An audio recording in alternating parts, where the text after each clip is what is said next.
Olá, queridos irmãos, paz do Senhor Jesus para todos os irmãos. Dia 2 de julho de 2020. Quero nesta ocasião, respeitosamente, cumprimentar a todos vocês e, desde já, outra vez, agradecer aos irmãos por interagirem conosco em nossas lives, quer na pregação, quer momento de estudos bíblicos. É sempre uma alegria, é sempre um prazer. Eu gostaria de dizer a todos que esta noite nossa live será feita em parceria com o querido professor Pastor Epaminondas.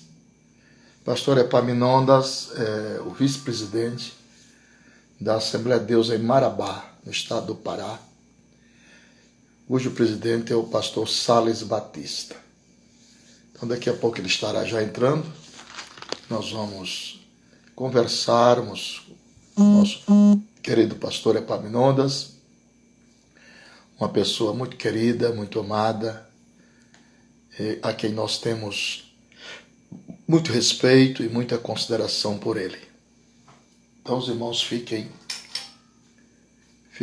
tranquilos que nossa live será uma live muito abençoada, porque este pastor Epaminondas é uma pessoa muito abençoada.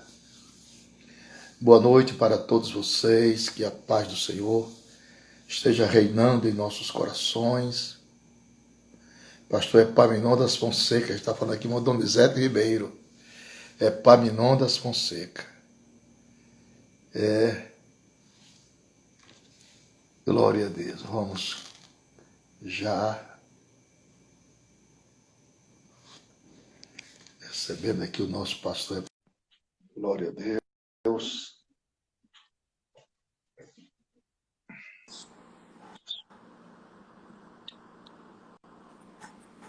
Pastor Napoleão. Falta-me palavras para adjetivar este sublime momento que Deus nos proporciona para intercambiarmos a palavra de Deus aos nossos queridos irmãos. Pastor Epaminondas, o senhor é muito bem-vindo.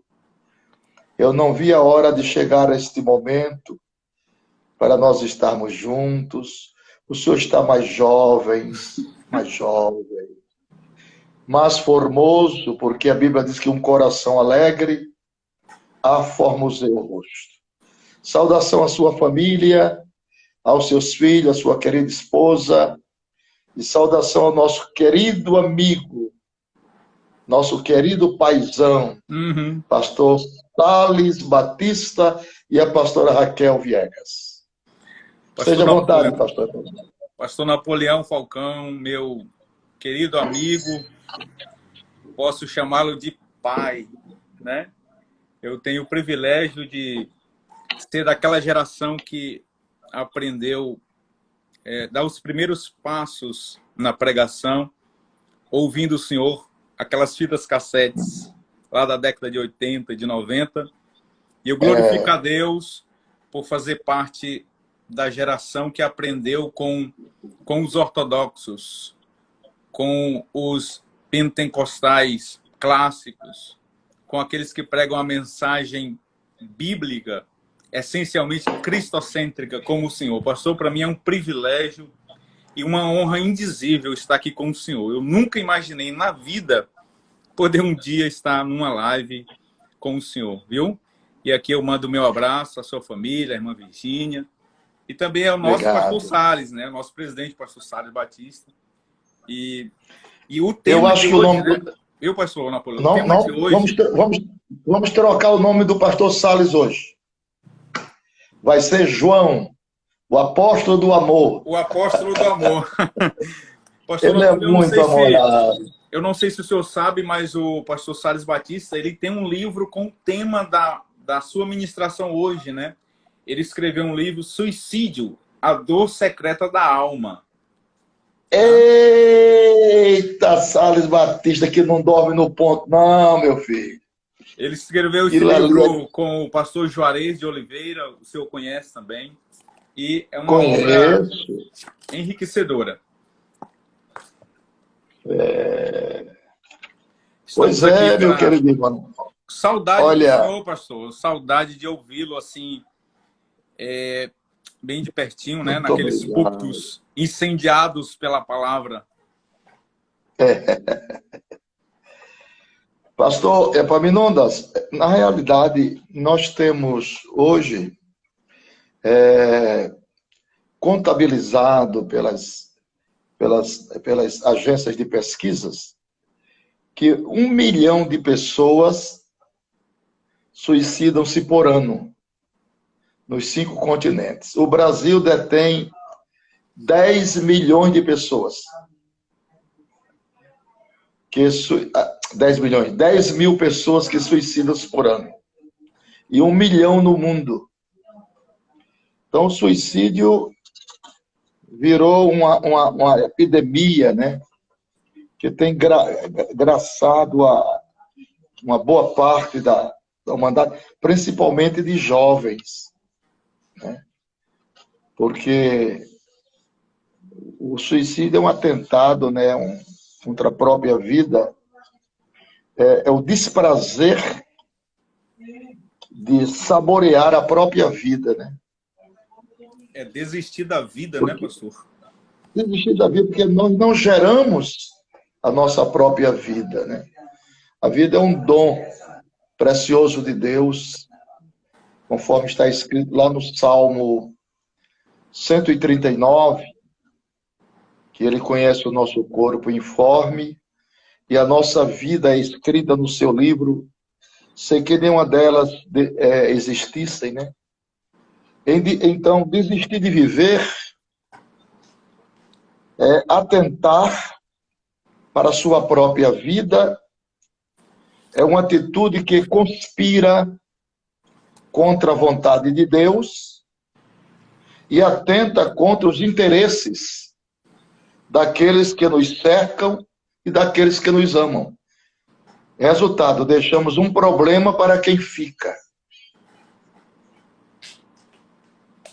Então, não nos cabe o direito de pôr fim à nossa própria vida. A maioria dos líderes da história,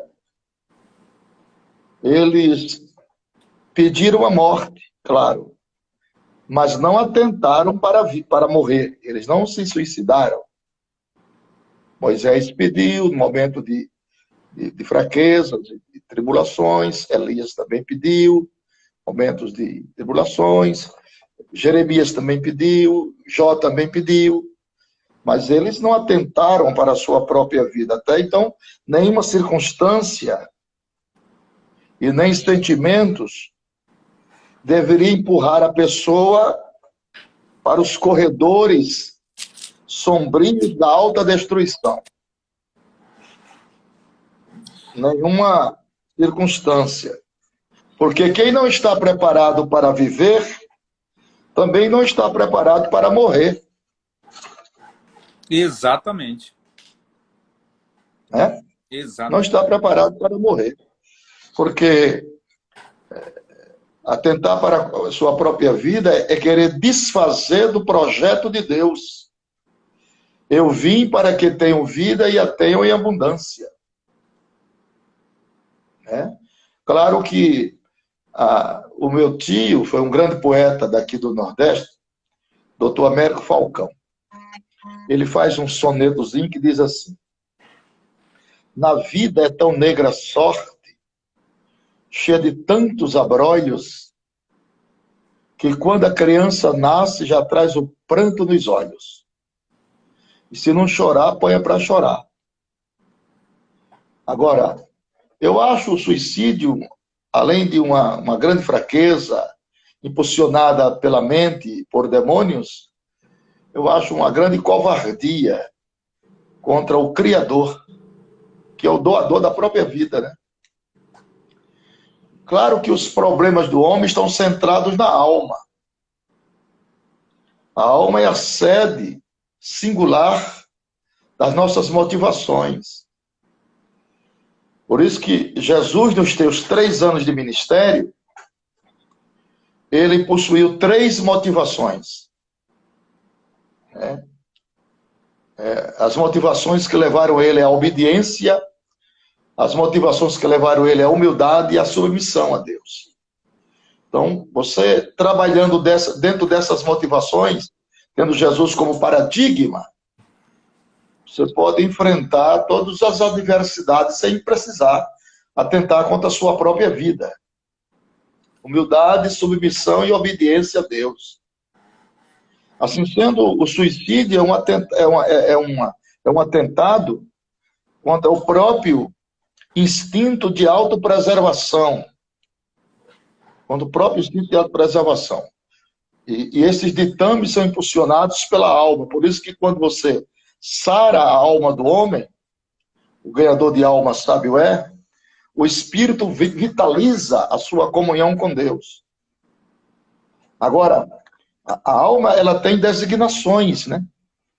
A alma não funciona só como razão, como intuição.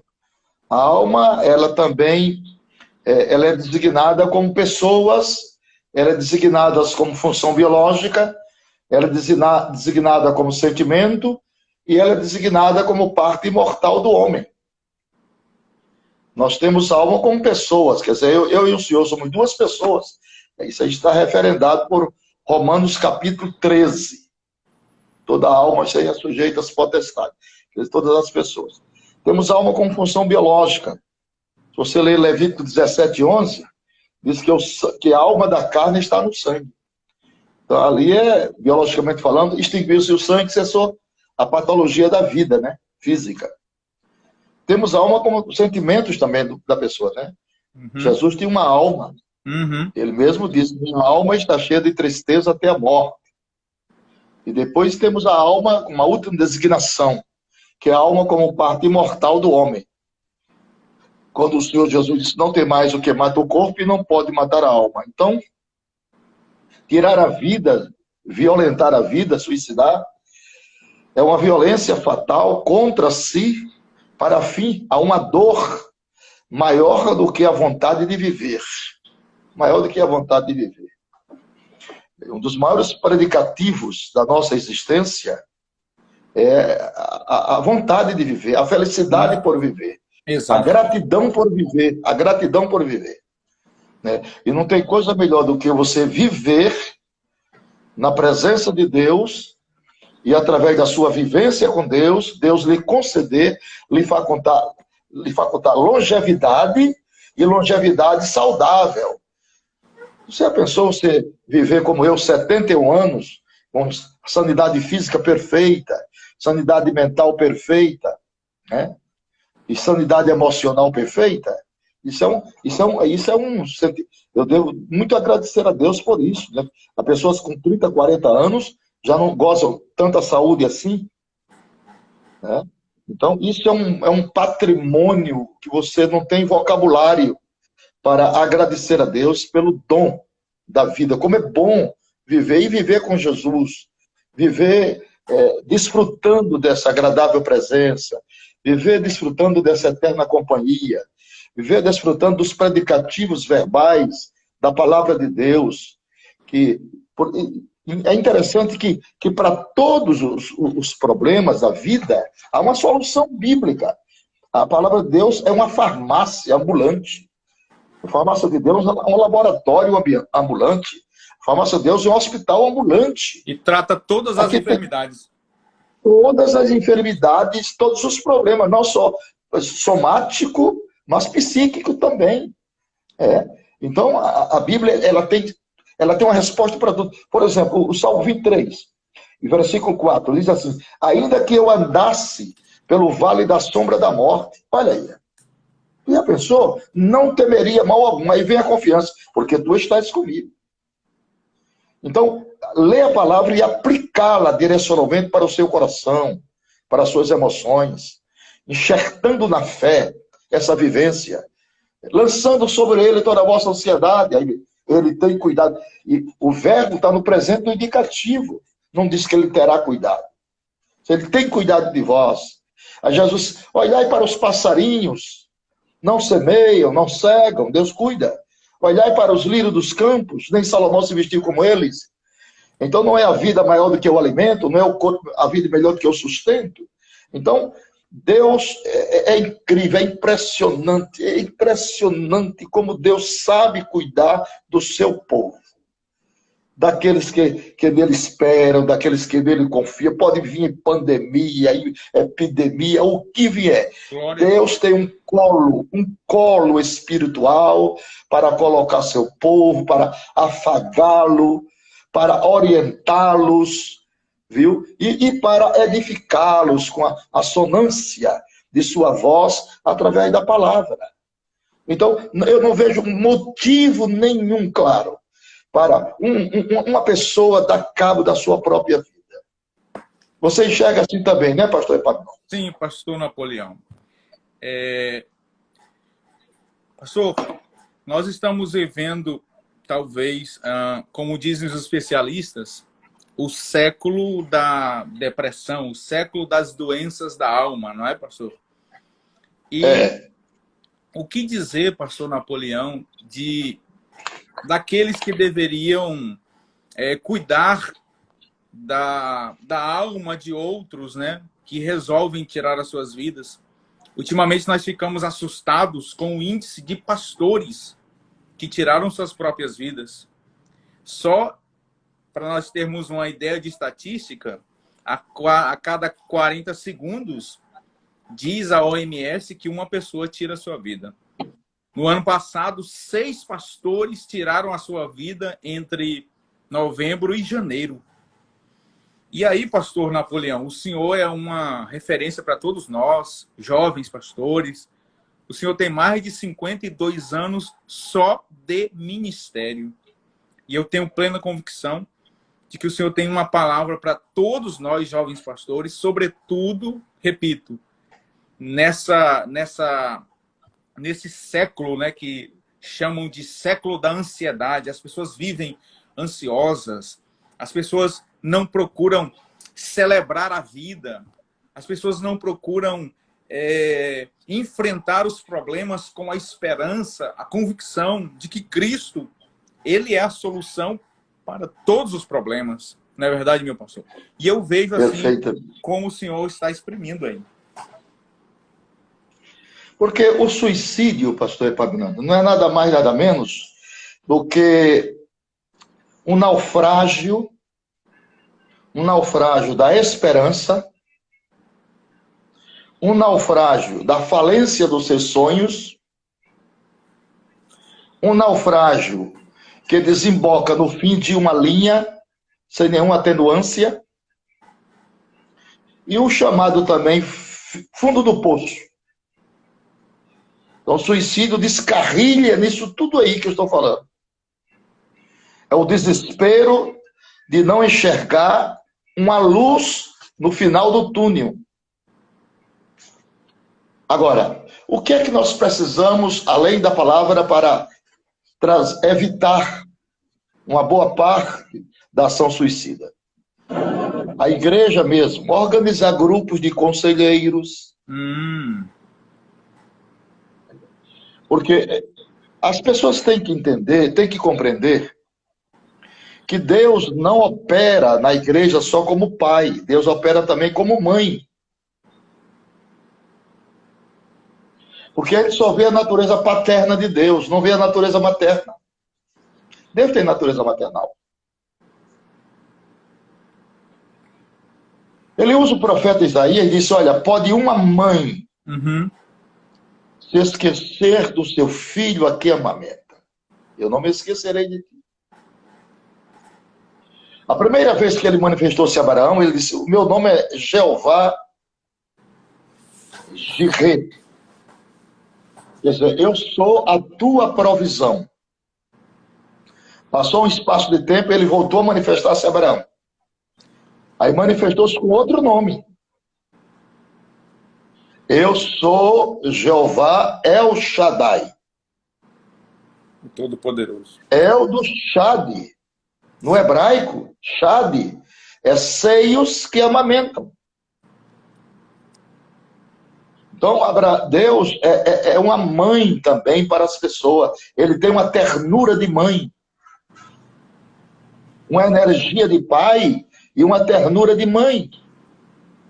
A política de Deus é não perder, porque Deus é gregário. Deus é um ser gregário. Mesmo não precisando do homem, ele fez uns céus para morar com os homens. E a prova verbal e analítica e doutrinária é as manifestações dele ao homem lá do começo. Desde Adão. Onde estás, Adão? Relacionamento. Isso é ser gregário. Isso é política social. Para Moisés, ele disse, olha, eu jamais ocultar... para Moisés, ele disse, com os outros homens eu falo por enigma, com você eu falo face a face. Isso é política social. E uma vez ele disse assim, olha, Deus nunca mandou ninguém olhar para o homem. Ele nunca mandou um homem olhar para o outro. Mas nesta vez ele disse, olhai para Abraão, vosso pai. Porque ele é o meu amigo.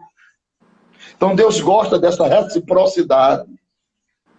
As pessoas têm que compreender, não só um Deus açoitando, punindo, disciplinando, mandando para o inferno. Afinal de contas, Deus não manda para o inferno. Deus nunca mandou ninguém para o inferno. Porque aí Deus se contradizia no seu caráter. O projeto de Deus é que todos os homens se arrependam e venham ao conhecimento da verdade. A política de Deus é a salvação. Olha, o organismo de Deus é constantemente gestante. O organismo de Deus digere até um homem como Manassés. Então ele já me disse que Deus ele é. Que Manassés foi o pior pecador desse mundo. Foi o primeiro infanticida, matador de crianças. A polícia pega aquele homem no pé de espinha, não sei o que ele foi fazer lá. Estava nos espinhais. A polícia pegou ele e levou para a prisão. Lá na prisão ele se arrepende. Deus perdoa, restitui o reino e termina em comunhão com Deus. Que Deus é esse? Que só quer do homem o arrependimento, o reconhecimento, a obediência. Servi-lo, amá-lo, adorá-lo. Isso não te custa nada. A não ser o excelente prazer. O Criador, a criatura adorar o seu Criador é um dever de todos os homens. Dependente da cor da sua pele, dependente do seu status social, é um dever de todos os homens. Temer a Deus e dar-lhe glória é um dever. E por que os homens não fazem? Porque tem um véu. Que véu é esse? O véu da ignorância. O maior jurista desta nação, falecido, aquele baiano, Dr. Rui Barbosa, uma certa vez ele falou, a ignorância é o principal fator dos erros e dos crimes. É verdade. Quanto mais ignorante o homem, mais enrustido ele fica por dentro para aceitar a Cristo. Quanto mais ignorante, porque o diabo pega o homem na ignorância. Na ignorância e na índole religiosa. Aí o diabo pega o homem. Quer dizer, o mundo é um mundo religioso, mas não tem crença. E porque não tem crença, vem todos esses desatinos que desembocam no suicídio. Então a palavra a palavra suicídio, ela vem de dois termos do latim. Sui, que significa próprio, e caedere, que significa matar. Quer dizer, matar, atentar contra a sua própria vida. Existem 4 grupos de pessoas que se suicidam. Primeiro, aqueles que cometem suicídio sem pensar no que está fazendo. É como se fosse um esquizofrênico. Segundo, aqueles que cometem suicídio como vingança. Terceiro, Aqueles que cometem suicídio como se a morte fosse uma fuga de seus problemas e de suas intolerâncias, seus problemas intoleráveis. Então, comete suicídio como se a morte fosse uma fuga de seus problemas intoleráveis. E, em quarto lugar, comete suicídio por problemas de uma lógica racional para se livrar de uma dor. Aí ele pega aquela dor e transfere para os que ficaram.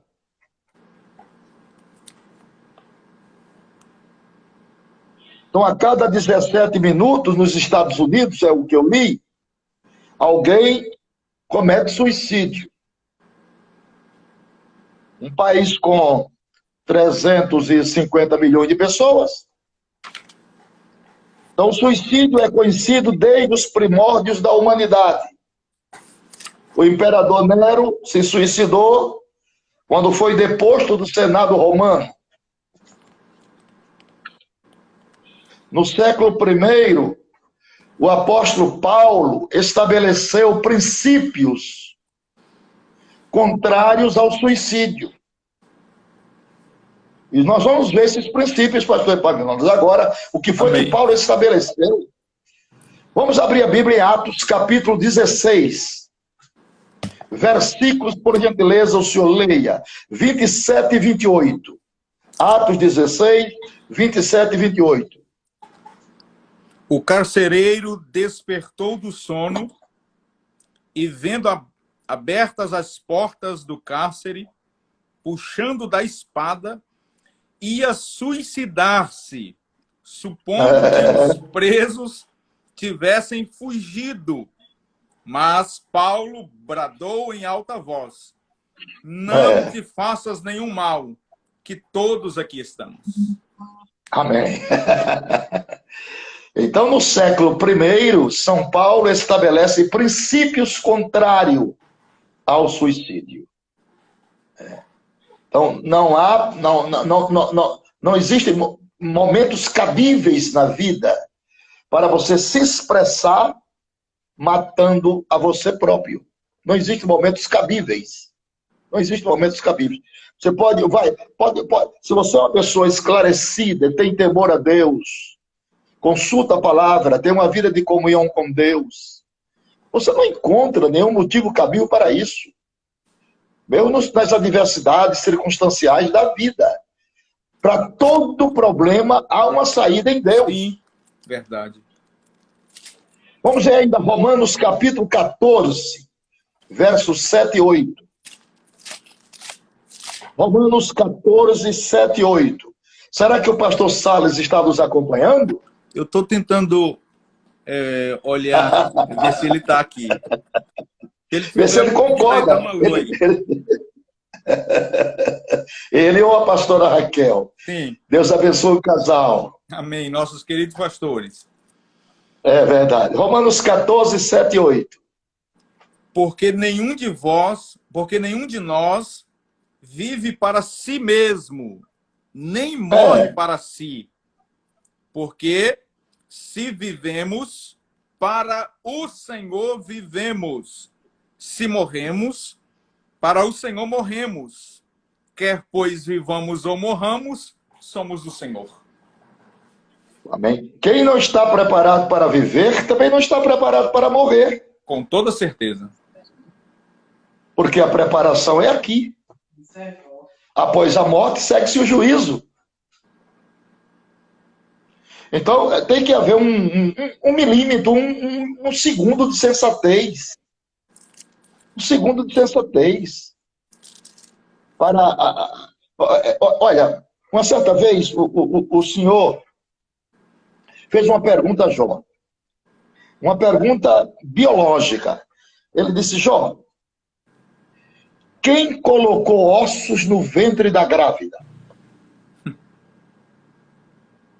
Olha, nós temos 208 ossos, que é a parte mais rígida do esqueleto, né? Do tendão de Aquiles até o frontal. Então, Deus teceu os tecidos epiteliais, conjuntivos, osteoblástico. Deus fez tudo com muito critério. Intestino delgado, intestino grosso, seco, colo, reto, duodeno, fígado, pâncreas, rins. Deus nos deu os órgãos dos sentidos, que são 5. Olfato, paladar, audição, visão. Fez isso com muito carinho. Foi as mãos dele que nos fez. Você injeta 4 milhões de espermatozoides no óvulo, rapaz. 4 milhões, só vem um. O segredo da vida, o mistério da vida, o milagre da vida.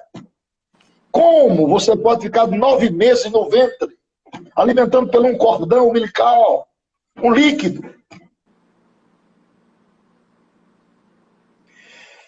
Então, quem pratica o suicídio não observou as 2 escolas nefastas, que foi a escola de Saul e a escola de Judas.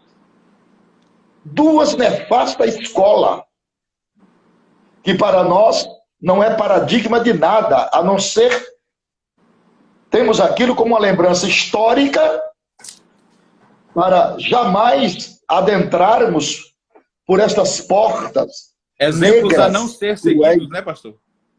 Perfeitamente. Então, a vida, ela tem um paladar, ela tem uma orquestração. Isso não é uma semântica, isso é um fato de veracidade. No mundo da contemporaneidade, você vive com seus contemporâneos, se corresponde com ele, alucida fatos, comenta coisas bonitas, fala da palavra, canta louvores a Deus. Existe coisa melhor do que viver imbuído na esperança de estar com Cristo eternamente? Rapaz, só isso aí são fatos cabíveis. São elucidações tônicas que não dá para você nem pensar nessas coisas. Aqui no nosso prédio são 20 apartamentos. Uhum. Faz uns 3 a 4 anos que uma moça... Eu moro no último andar. A pessoa subiu, pegou a chave lá com o porteiro, subiu, uma moça com 2 filhos, e se jogou lá de cima. Tirou a sua própria vida. Olha, foi um pânico geral aqui. A família não sabia o que fazia. Olha a dor que fica para os pais. Olha a dor que fica para os amigos. Quer dizer, se livrando eu acho um ato também de grande covardia. Você não querer enfrentar o problema da vida como ele é. Porque problemas todo mundo tem. E problemas foram feitos para serem resolvidos. Porque a Bíblia diz que Deus não permite uma adversidade circunstancial além das nossas forças. Deus não é injusto. Antes, com os problemas, a adversidade, as circunstâncias, ele mostra o escape. Então, eu acho que essas pessoas evangélicas que tiram a sua própria vida, eu acho, pastor Epaminondas, salvo um juízo temerário que eu irei fazer agora, é falta desse relacionamento com Deus, com a palavra e com o Espírito Santo, gente. Não, eu terei a minha vida porque o casamento não deu certo. O que tem a ver um negócio com o outro? Casamento é daqui. A vida é um dom de Deus. Casamento é um contrato civil no mundo dos homens. É um contrato. É uma sociedade entre 2 pessoas. Verdade, pastor. Que quando o trem dá certo, não tem coisa melhor. E quando dá errado, só quem sabe é quem está passando. Porque as pessoas, até mesmo os pastores, eles não sabem, não têm maturidade para diferenciar fato de verdade. Os fatos são todos relativos. A verdade são granítica, é absoluta. Um caroço de manga é um fato, mas não é uma verdade. Uhum. Como caroço de manga, ele é fato, mas como verdade, ele é mangueiral. Porque ele é uma semente que, na proporção que eu planto, aparece mangueira. Então, das nossas vidas íntimas, os homens conhecem os fatos. Mas só Deus e você conhecem a verdade. Então, existem coisas dentro das nossas igrejas que nós precisamos acompanhar as pessoas. Um acompanhamento espiritual, psicológico, terapêutico, viu? Precisamos, porque o mundo onde habita a associação indivisível de doenças congênitas ou não congênitas é um universo. O ser humano é muito complexo. Para isso ele tem aqui 9 trilhões de células. Entre o cérebro, o cerebelo, a protuberância, o bulbo e o encéfalo. Então, o ser humano ele é complicado, é dramático, porque por isso que um pastor, ele tem 2 missões específicas. Primeiro, animar crianças. Isso aí a nossa mãe fez com a gente com muito carinho, né? Uhum. Você ainda tem mãe? Ainda tem mãe? Tenho. Graças a Deus. Eu tenho certeza que ainda hoje ela te anima, porque os filhos não ficam velhos para a mãe. É verdade. Ainda bota no colo, ainda dá uma palmadinha, ainda faz cafuné. E a segunda atribuição de um pastor é guardador de segredos. Porque esse é o serviço do sumo sacerdote.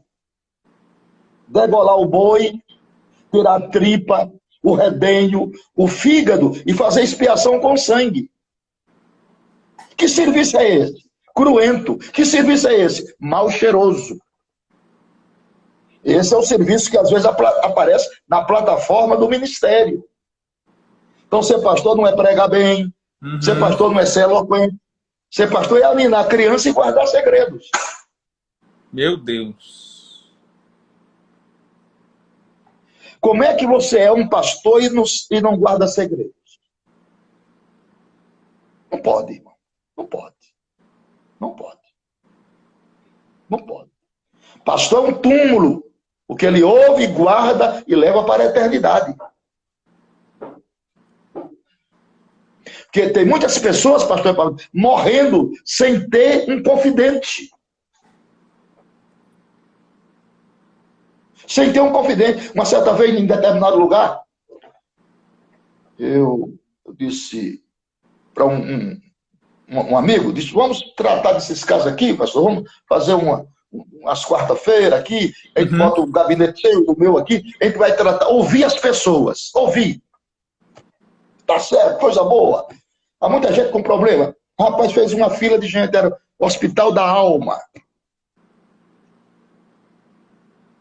Foi bom demais. Só que na próxima reunião ele deu um grito. Quem tiver seu segredo, não me conte. Acabou o Festival da Alma. Então não pode. O pastor. É aquele homem que ouve os problemas de natureza íntima, leva para Deus e ninguém mais fica sabendo. É um túmulo. É um túmulo. E ele trabalha no sentido, porque o maior ministério que existe é aquele ministério que está aliado à Cruz Vermelha. Cruz Vermelha não entra na guerra para matar ninguém. A Cruz Vermelha entra na guerra para cuidar dos doentes. E o que mais nós temos, principalmente em tempo de pandemia, é gente doente. Com medo, sobressaltado, viu? Vivendo um período angústia. Que você sabe a palavra angústia, a angústia das nações. Aporia. E aporia quer dizer incapacidade de se encontrar saída no grego. Então as pessoas se sentem cercadas, não vê uma saída, uma lâmpada no túnel da vida. E agora chega o pastor. Agora ele é psicólogo, psiquiatra, terapeuta, pastor, pai, amigo, mãe. Não é fácil. Não é Meu fácil. Deus, que coisa gloriosa. Não, não é fácil. É por isso, pastor Napoleão, que eu entendo que o pastor ele tem que ter, sobretudo, um preparo espiritual assim muito grande para lidar com Muito grande. situações diversas, para saber lidar com todos esses conflitos, porque ele é um Todo esse pacificador. um pacificador. As pessoas chegam e abrem o coração, derrama a alma. Ele ouve, dá o diagnóstico e mostra o remédio. É, as pessoas saem dali aliviados. Eu tenho um pastor, não. Eu tenho um pai. Eu tenho uma mãe. Pregar não, pregar ele convida os evangelistas aí para pregar. Agora, o pastor é o ouvidor do povo. Pastor Epaminondas, nunca vivemos uma época que as pessoas precisam tanto ser ouvidas como agora. Tem muita gente que está por aqui, não aguentam mais. O sufoco, a falta de esperança. Então, eles precisam de alguém para confabular, alguém que ele entenda, alguém que ele ouça. Pastor é aquele boi do morão, que bota a cabeça assim, ó, fecha os olhos e fica só assim ouvindo. Ouvindo. O boi do morão. Depois ele olha para a pessoa e a palavra revelada vem. Aquilo é um remédio para a alma. Porque as verdades, ela tem um tempo. Verdade é como marcha de carro. Às vezes você fala uma grande verdade comigo, mas eu não aceitei. Fiquei com raiva. Por quê? Foi que houve. Você falou uma grande verdade, mas destonou. Falou fora do tempo. A Bíblia diz, a palavra ao seu tempo é como maçã de ouros e salva de prata. Uhum. Então, até isso, o pastor tem que ser cautela, porque prudência e caldo de galinha não faz mal a ninguém. Não faz mal a ninguém. Então, tem que ouvir as pessoas, debruçar os seus ouvidos para ouvir, porque há tanta gente sofrendo essa tal de angústia, e desemboca lá na depressão, que é o fundo do poço. Aí, e nesse interim, tem o mundo dos demônios trabalhando também. Tem o mundo dos Exatamente. demônios também. Porque o homem é um ser espiritual. Uhum. Ele não pode se esquivar disso. Tem um mundo de demônios que estão ali. Tira a tua vida mesmo. Não adianta, ninguém gosta de você. Esse povo não gosta de você, não. Não tem mais amor no mundo, não. Tira a sua vida. É assim. O diabo trabalha assim. Trabalha no mundo imaginário. A pessoa também não se associa à leitura, não se associa à oração, não se associa às práticas dos bons conceitos, não se associa a um colegiado de amigos espirituais, e aí ele vai se acabando. Não é bom que o homem esteja só. Não é bom. Então, por isso que o homem casado tem condições de viver uma vida espiritual salutar, porque ele tem com quem compartilhar a sua dor. Bom, e se você não tem com quem compartilhar a sua dor, tem o seu pastor. Desabafe com ele. Vá a ele. Porque no tempo de Samuel, vai ao homem de Deus, vai ao homem de Deus. Ele te mostra o caminho. O suicídio exclui a possibilidade do arrependimento. E agora eu vou tomar o 6º mandamento, viu? Olha lá. Não matarás. Não matarás. Entende-se também, não matarás a si próprio. Entende-se também, não matarás a si próprio. Então, o suicídio, ele exclui a possibilidade do arrependimento. Ele é muito repentino, muito sutil e agregado às forças demoníacas poderosas, que levam o homem a esse ato de atrocidade contra a sua própria vida. A igreja do século passado, ela considerava o suicídio, o suicida, melhor dizendo, um discípulo de Judas. Era assim que era considerava. Na Idade Média, o indivíduo e a sua vida pertenciam a Deus, e o sujeito era castigado quando tentava se apoderar da vida que não lhe pertencia. Tomás de Aquino disse: o suicídio é o contrário do amor que todo homem deve ter por si mesmo.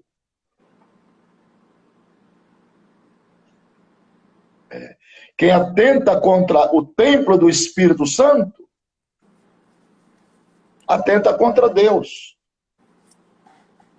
E foi Deus quem fez esse templo. O suicídio é um ato egoísta e profundamente antissocial. Um ato anti-espiritual também.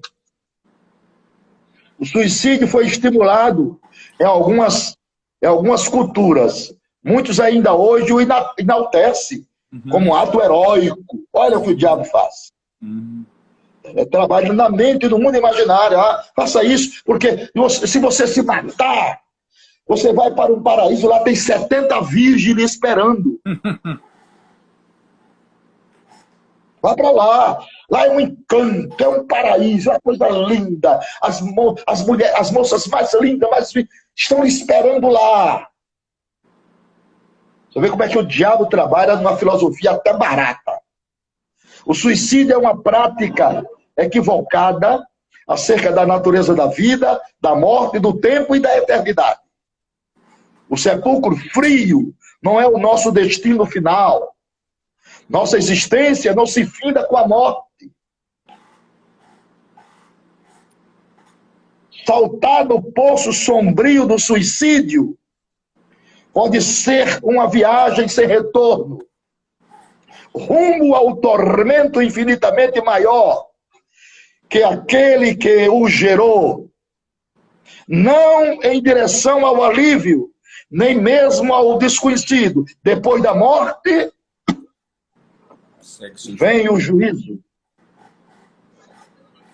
O suicídio é um ato irremediável que sempre produz mais dor do que alívio.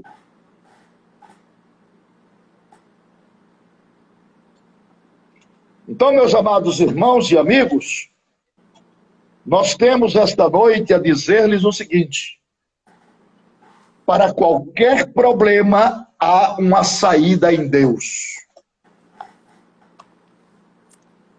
Busque ao Senhor. Se puder, faça hoje. Tire da sua imaginação todo pensamento suicida. No nome de Jesus. No nome de Jesus. Você tem direito de ser feliz. Você tem direito de ter uma vida nobre, saudável, feliz, abençoada, contente, entusiasta, progressiva. Você tem direito. Você é um filho de Deus. Você conhece as Escrituras. Você conhece o projeto de Deus e suas ricas e incontestáveis promessas. Glória então, a Jesus. pelo amor de Deus, procure correndo, depressa, o seu pastor, o seu guia espiritual, ou alguém verdadeiramente espiritual que possa lhe ajudar. Não dê cabo da sua existência. Ela não lhe pertence. Ela pertence àquele que lhe doou. Glória Jesus Cristo. Glória a Jesus. Amém, pastor Epaminondas? Amém, pastor. É isso aí. Meu pastor, que glória. Nós estamos sendo muito edificados aqui essa noite. Eu tenho certeza que todos que estão nos acompanhando aí, muitos pastores, pastor Napoleão, amigos meus, estão aqui nos assistindo, né, recebendo instruções do céu. Pastor Napoleão, eu me lembrei de um texto de Paulo, diante de tudo que o senhor está falando. Carta que ele escreveu aos Coríntios, a segunda carta, no capítulo 1, versículo 8 e o versículo 9. Porque não queremos, irmãos, que ignoreis a natureza da tribulação que nos sobreveio na Ásia, porquanto foi acima das nossas forças, a ponto de desesperar-nos até da própria vida, desesperançar-nos da própria vida, Contudo, já em nós mesmos tivemos a sentença de morte, para que não confiemos em nós, e sim no Deus que ressuscita os mortos, o qual nos livrou e livrará de tão grande morte, em que temos esperado que ainda continuará a livrar-nos. Que palavra linda, pastor Pablo. Rapaz, essa veio por uma divina revelação. Que lindo. Você veja a instrução pedagogicamente espiritual revelada que Paulo traz para que aquela pessoa que atenta contra a sua própria vida. Conselhos pastorais, conselhos insofismáveis. Porque você sabe que quais são as doenças da alma, para nós concluir? Bom, vamos lá. Angústia, ansiedade, desânimo, solidão, impaciência, medo. Olha a outra doença. Olha a outra. Essa eu deixei para o penúltimo lugar. Mau humor crônico.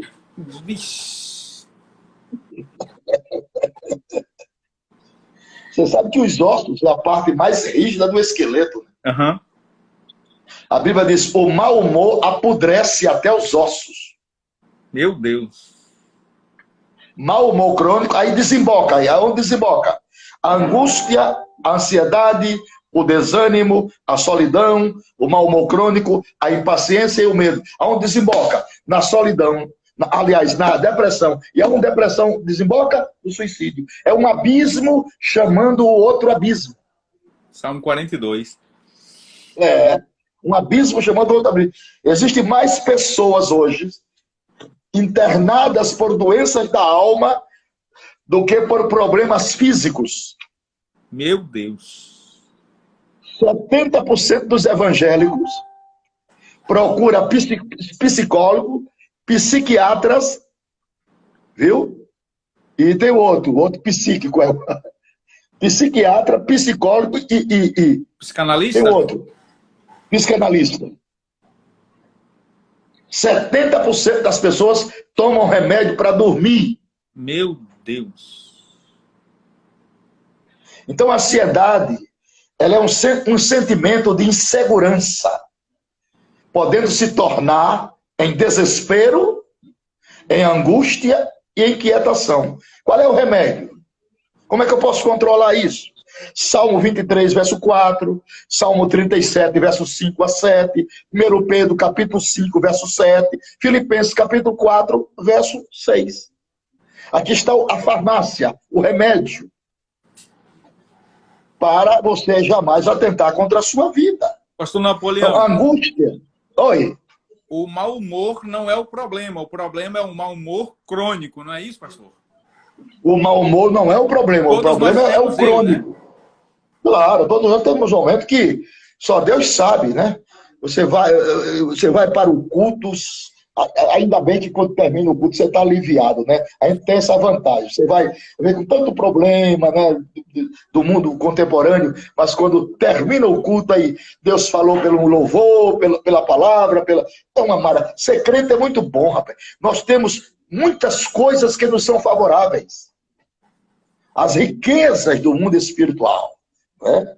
A ciência tem identificado que as células cancerígenas, pelo processo da angústia. Então, a angústia gera células cancerígenas. Meu Deus. A angústia, ela é falta de perdão, depressão e, consequentemente, câncer. O suicídio não procura a morte em primeiro lugar, mas o alívio da sua dor. Exatamente. A intenção de Satanás é ferir as pessoas deste mundo. As feridas são machucadoras, destrutivas, que levam as pessoas em cativeiro espiritual. Segundo pesquisas, o maior fracasso das pessoas situa-se nos ressentimentos, nas mágoas e na amargura que não foram tratadas. Olha que três armas malignas. E ela cria Ressentimentos, raiz, né? Ela cria raiz. e depois que cria raiz fica difícil. Ressentimentos, mágoas e amargura. 70% dos que procuram psicólogos, terapeutas e psicanalistas são evangélicos. Vivem no antidepressivo e vivem no calmante. Meu Senhor. Que Deus nos ajude, pastor. Chegamos na nossa live, uma hora. Pastor Napoleão, que bênção. Pastor, muito Foi obrigado, muito viu, bom. pelo convite. Eu estou muito satisfeito, viu? Muito satisfeito e honrado porque o senhor me convidou. Se o senhor me permite, eu gostaria de ler uma frase do livro do nosso pastor Salles, para encerrar, eu sei que está terminando. Ele Por diz favor, assim, olha, por favor. não se envergonhe dos tombos que você levou. Seja resiliente para começar mais uma nova história da sua existência. Não permita que a vida acabe sem você ter arriscado lutar pelos seus sonhos. Deixe que as pessoas falem o que quiserem. Tenha coragem de enfrentar os seus medos. Se encará-los, você constatará que não são tão assustadores assim. Aprenda com seus erros, sem se culpar. Também afaste-se de pessoas negativas, os quais ou quaisquer outras coisas que ameaçam a sua felicidade. A vida é um dom. Muito. Ó, Deus abençoe nosso querido pastor com inspiração divina, viu? Olha, Vai na raiz. Como é o nome desse livro? Suicídio, a dor secreta da alma. Vou ligar para ele e pedir para ele me mandar. Eu vou enviar um do senhor, tá bom? Por favor, obrigado, pastor, obrigado. Rapaz, suicídio, a dor secreta da alma. Que tema, hein? Profundo. Muito obrigado, pastor. Meus agradecimentos ao pastor Salles, viu? E a você, querido, que Deus continue te abençoando, te dando muita longevidade nos seus dias e a sua família. Amém, viu? Pastor. Muito obrigado. Foi gracioso demais para mim revê-lo e estarmos nestes momentos intercambiando as coisas do reino de Deus. Eu que agradeço, senhor. O senhor é uma referência para todos nós, viu, pastor? Muito honrado. Um abraço Obrigado. à irmã Virgínia, tá bom? E eu vou deixar também o seu abraço aqui ao nosso querido pastor Salles. Um abração, pastor. Por favor. Obrigado, tá? Faça uma oração, pastor Epaminondas, pelos nossos irmãos, nossos que estavam na nossa live. Por favor. Amém. Senhor, nosso Deus e nosso Pai, em nome de Jesus, nós queremos te agradecer por todos os momentos que nós estivemos aqui, Glória. na tua presença Glória. santa, ouvindo instruções dos céus, pela instrumentalidade do teu Glória. servo, pastor Napoleão Falcão, que tem sido um instrumento do céu. Sim. Nesses dias de pandemia em que nós estamos em nossas casas, mas o Senhor tem usado o teu Amém. servo para falar conosco. Pai, aquela pessoa que agora está sentindo a dor secreta da alma, Aleluia. que ela Amém. seja agora restaurada, que ela receba o bálsamo Assim da seja, alegria meu Deus. na sua alma. Nós concordamos. Aquela pessoa que está pensando em tirar a sua vida, nessa hora que ela Amém. receba toda, Senhor, a alegria do céu, para que ela entenda que a vida é um dom precioso de Deus. Nós te agradecemos em nome de Jesus. Amém. A paz do Senhor, um grande abraço. Ó, Senhor, um abraço, meu pastor. Abraço. Deus abençoe. Pai.